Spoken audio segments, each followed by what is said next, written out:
কর্মবিরতি প্রত্যাহার করে কাজে ফিরেছে পুলিশ। প্রায় এক সপ্তাহ পরে সোমবার সকাল থেকে রাজধানীর বিভিন্ন সড়কে দায়িত্ব পালন শুরু করেছে ট্রাফিক পুলিশ। পুলিশের নিরাপত্তা ও সার্বিক সহযোগিতা যতদিন দরকার হবে ততদিন পাশে থাকবে বলে জানিয়েছেন শিক্ষার্থীরা। এদিকে সড়কে পুলিশ ফেরায় খুশি চালকেরাও। তবে আগের মতো বেপরোয়া পুলিশ চায় না কোনো পক্ষই। FM বাইজিদের রিপোর্টে দেখুন বিস্তারিত।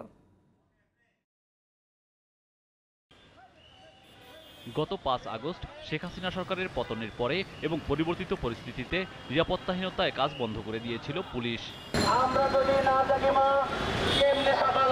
প্রায় এক সপ্তাহ পর ট্রাফিক নিয়ন্ত্রণের রাস্তায় নেমেছে পুলিশ সদস্যরা।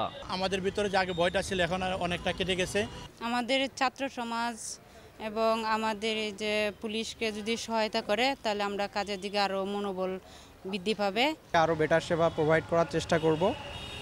জনগণের সহযোগিতা ছাড়া আসলে কোনো কিছুই সম্ভব না। আপনাদের এতদিন দেখি নাই এবং আপনারা রাস্তা না থাকলে কি হয় এটা আমরা উপলব্ধি করেছি। এদিকে পুলিশের অবর্তমানে এতদিন সড়কের শৃঙ্খলা রক্ষার দায়িত্ব পালন করেছেন শিক্ষার্থীরা। তারা বলেছেন ট্রাফিক সহ পুলিশের নিরাপত্তায় যতদিন দরকার সহযোগিতা করবেন তারা। তাদের জন্য আমরা একটু রিলিফ পাচ্ছি, যেহেতু আমরা তাদের হয়ে প্রেস কাজ করতেছিলাম বিগত অনেক দিন ধরে।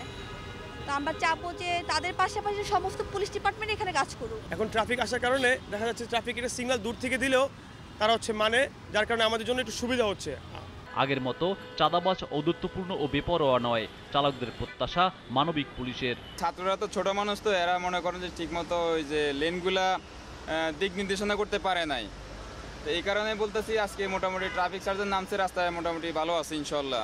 এদিকে পুলিশ সদর দপ্তর থেকে জানানো হয়েছে দ্রুততর সময়ের মধ্যেই দেশের সব থানাসহ ট্রাফিক বিভাগ আগের মতোই সম্পূর্ণরূপে সেবা দিবে। FM Bayzid, GTV news, Dhaka.